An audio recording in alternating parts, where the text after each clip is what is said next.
Happy Holi दोस्तों, कैसे हैं आप सब? आई होप सब अच्छे होंगे और सबकी अच्छी होली गई होंगी। और मेरी भी होली ज़्यादा अच्छी नहीं गई, बस अच्छी गई थी। तो ये मगर मेरे दोनों बच्चों की होली बहुत अच्छी गई थी, उन्होंने बहुत अच्छे से मनाया था।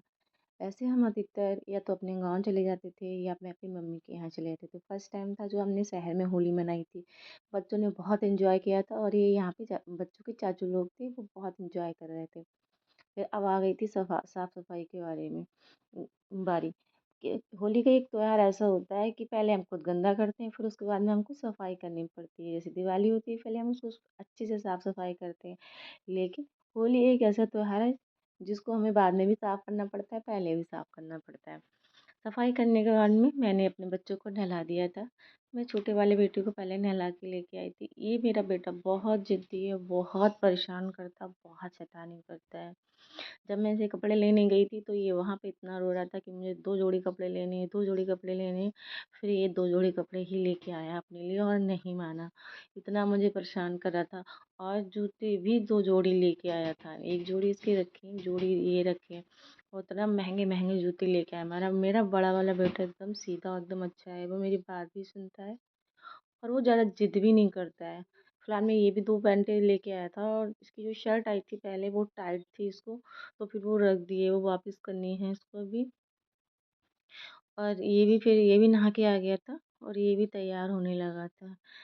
पता है क्या होता है ना जीवन में, जब हमारे सास-ससुर होते हैं तो वो हमें कड़वी नींव के जैसे होते हैं। जब वो होते हैं तो वो कड़वी बातें करते हैं, हमें बहुत बुरे लगते हैं। जैसे नींव होता है, खाने में कड़वा होता है लेकिन बहुत अच्छे गुण होते हैं।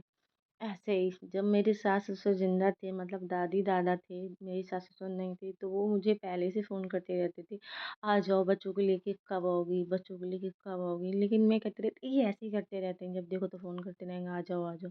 लेकिन इस बार ऐसा हुआ कि किसी ने एक बार भी फ़ोन करके ये नहीं पूछा, "बच्चे कैसे हैं? कहाँ हैं? कब आओगी? क्या कर रही हो?" मैं बहुत मिस कर रहा था आज उनके लिए, मुझे अच्छा भी नहीं लग रहा था। फिर मैं ऐसी उदास बैठी थी फिर उसके बाद में मेरी ननद नंदोई लोग आए। फिर उन्होंने कलर लगाया और बहुत एंजॉय किया, हम लोगों ने बातें भी की बैठ के अच्छे से। फिर मुझे थोड़ा सा अच्छा लगा, मुझे अपने हस्बैंड की भी बहुत याद आ रही थी आज। मुझे बिल्कुल भी अच्छा नहीं लग रहा था। मैं बाहर, घर से बाहर बिल्कुल भी नहीं गई, छत पे गई, छत से नीचे, नीचे से ऊपर, बस यही करती रही। बच्चों बच्चों के साथ थोड़ी बहुत देर होली खेली मैंने। मेरा बड़ा वाला बेटा बिल्कुल अपने पापा के जैसा है, जैसे इसके पापा हैं बिल्कुल वैसा ही है। तो इसको देखती हूँ तो मुझे अपने हस्बैंड की याद आती है।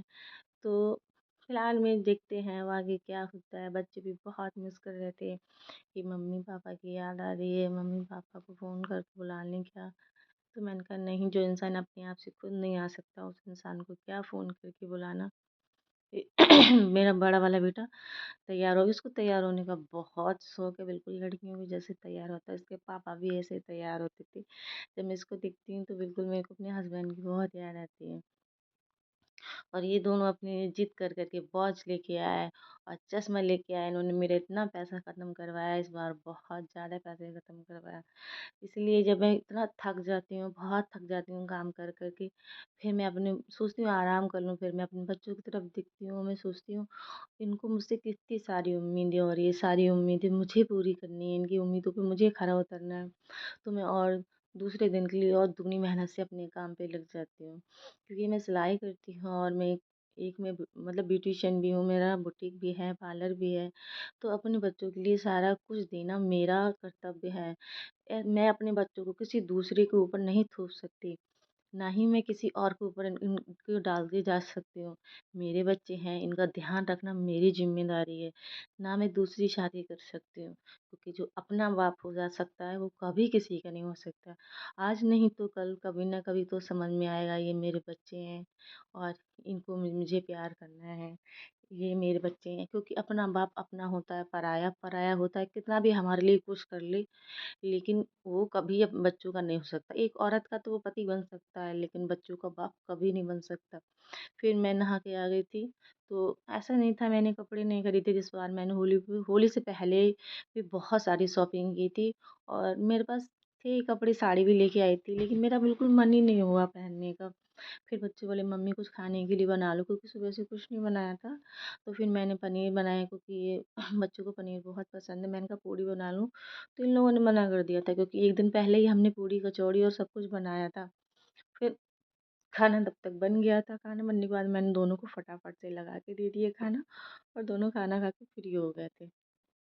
हम पा रही थी, क्योंकि मेरी तबीयत ख़राब थी और मेरे पैर बहुत सूज गए थे, तो मैंने कुछ भी नहीं किया। रात दिन मैंने सिलाई की 24-24 घंटे। तो मैंने कुछ भी नहीं किया था। फिर आई अब गुजियों की बारी। आज होली थी, तो मैंने आज ही गुजिया बनाई थी, और मैंने कपड़े अपने नए नहीं पहने थे। मुझे बिल्कुल भी अच्छा नहीं लग रहा था। वो कहते हैं घर में चाहे कितने भी सेट हों, सुपर सेट हो, मेकअप सेट हो, लेकिन मन सेट ना हो तो कुछ भी अच्छा नहीं लगता है। मम्मी ने कई बार फ़ोन करके मुझे बुलाया था, आ जाओ बेटा आ जाओ।